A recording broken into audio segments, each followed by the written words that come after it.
Здраво на сите и добре дојдовте на мојот канал. Ако ме следите редовно, тогаш знаете дека најголем дел од видеата се посветени на прозата, поточно на романите. Имам некои видеа во кои што зборувам за збирки раскази, меѓутоа најмногу се фокусирам на романите, на романот. Има неколку пати се случи да снимам видео за некоја книга што не е ниту роман, ниту збирка раскази, меѓутоа што ми се допаѓа и сметам да има нешто посебно во врска со таа книга. Например, едно такво видео беше она за македонската рок енциклопедија, а едно друго видео е она во кој што зборувам за две графички новели. Една е култна графичка новела, тоа е Маус, а другата е Ирмина, и извлекувам некои паралели, некои заеднички елементи во тие графички новели. Тоа видео можете да го најдете на каналот, скролнете малку надоле во видеата и ќе го најдете, можете да го изгледате. Во ова видео сакам да зборувам за нешто слично, за една книга што веројатно може да се нарече и графичка новела, книга за деца, па не само за деца, за возрастни, затоа што апсолутно ужива во оваа книга. Книга која што ме привлече пред се естетски, значи во тоа како изработена, како изгледа, затоа што естетскиот аспект на книгите многу ми е важен, корицата, хартијата, значи целото доживување, не само приказната, меѓутоа надворешниот изглед на книгата мене лично барем ми е многу важен, па некогаш знае да биде и пресуден во тоа како избираме некоја книга. Станува збор за ветерната приказна од Ника Гавровска и илустрации на Наташа Андонова. Значи, што кога ја видов оваа книга, самиот начин како е изработена, дури без да знам за што станува збор, за што е приказната, решив да ја купам, затоа што едноставно изгледот, нели, од прва ме освои на некој начин и посакав да имам оваа книга, а меѓутоа приказната воопшто не разочара, приказната е одлична и соодветствува со самиот изглед на книгата. Изданието на Гаврош не е голема издавачка куќа, меѓутоа се што има, сите изданија се топ изданија, многу фино средени, многу квалитетни, и оваа книга оди вака во кутија, значи книгата е скриена внатре и е со многу убави тврди корици. И ќе кажам неколку збора за книгата, меѓутоа само да ви покажам како изгледа тоа. Сите илустрации внатре се всушност направени со јаглен. Значи еве како изгледа тоа, да ви покажам по некоја илустрација пример.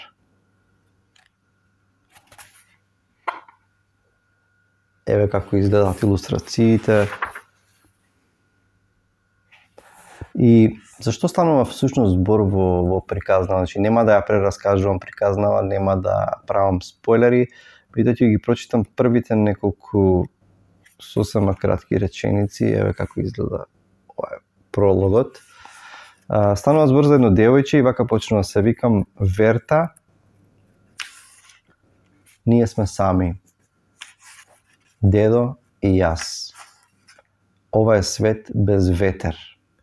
И всушност ова девојче по име Верта живее со незиниот дедо во еден светилник, едно место во кое што е запоседнато од магли постојано, значи живеат во еден свет во кој што ветерот одамна веќе го нема.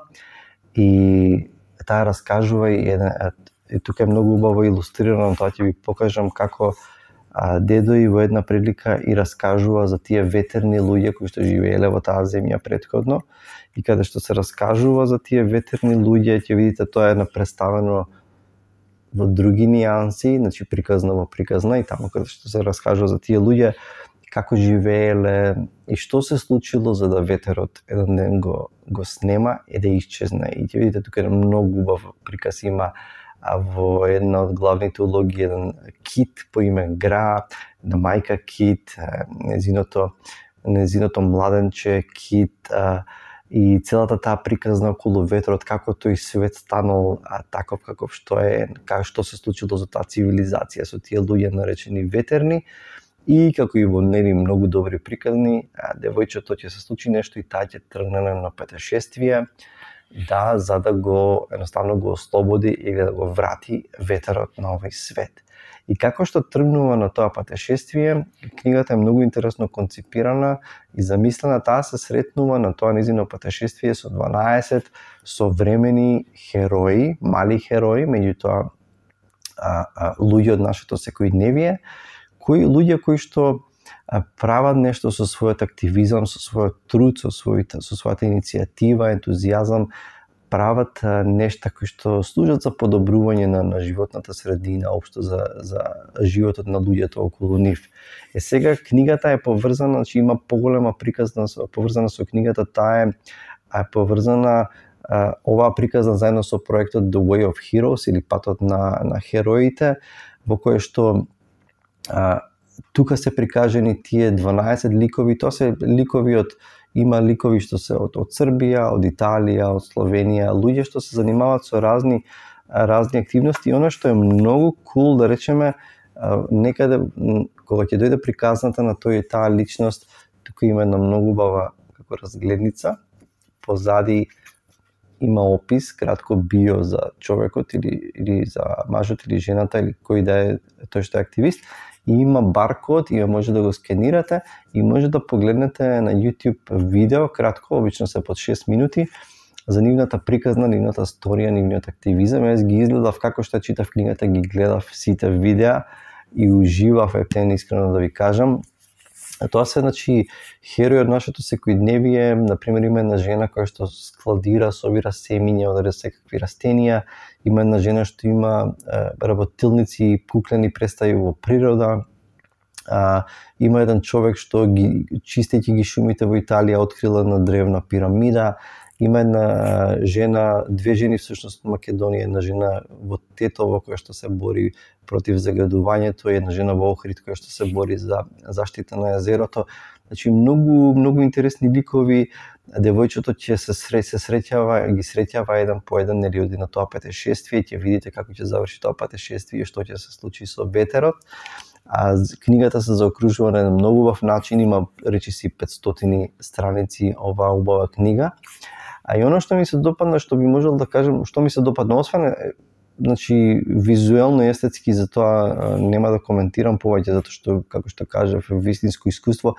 Ајде да речам книга уметничко дело во секој аспект, значи убава хартија, убава е целото пакување на книгата, а илустрацијата е одлична исто така е доста минималистичка и како што пишува на место така прилично органска. Меѓутоа она што ми се допаѓа, само че за крај ќе издвојам два моменти, а тоа е што овие приказни не потикнуваат да размислуваме за животната средина, за нашата околина, за светот во кој што живееме, па и сите тие влијанија на климатските промени и така натаму. Значи е така убаво ангажирана книга која што може да стане да потикне да представува на пример и за децата, мислам дека може да уживаат и подеднакво и за возрастните.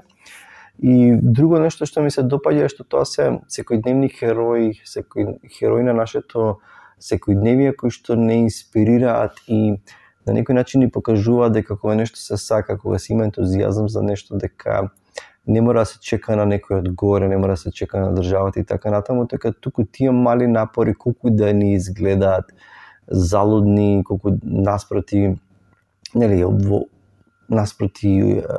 властите и општеството и така натаму, и големи институции, корпорации, сепак не потикнуваат дека секој она што може да го направи, колку и да тоа мало, треба да го направи она што е во негова моќ да го направи. И тоа мене многу ме инспирира нивните приказни, ако не се спектакуларни, не се големи, меѓутоа овие луѓе решиле да го направат и тоа малку што може да го направат. Некој повеќе, некој помалку, меѓутоа тоа е прилично инспиративно. Значи, ќе ви ја препорачам искрено оваа книга. Значи, оваа книга што едноставно е убаво да се има и да се не само да се чита еднаш, туку и да се препрочитува, затоа што иако е голема книгата по број на страници, сепак брзо се чита. Ви ја препорачувам оваа книга од се срце. Јас ќе си ја препрочитувам уште повеќе пати и многу се радувам што иако има голем исчекор во литературата за деца, особено од аспект на дизајнот, им се случуваат многу убави работи во издаваштвото, меѓутоа мислам дека ова е уште еден чекор понатаму од она што гледаме во секоја смисла. Така што се гледаме, толку од мене ве поздравувам и се гледаме со наредното видео. Чао!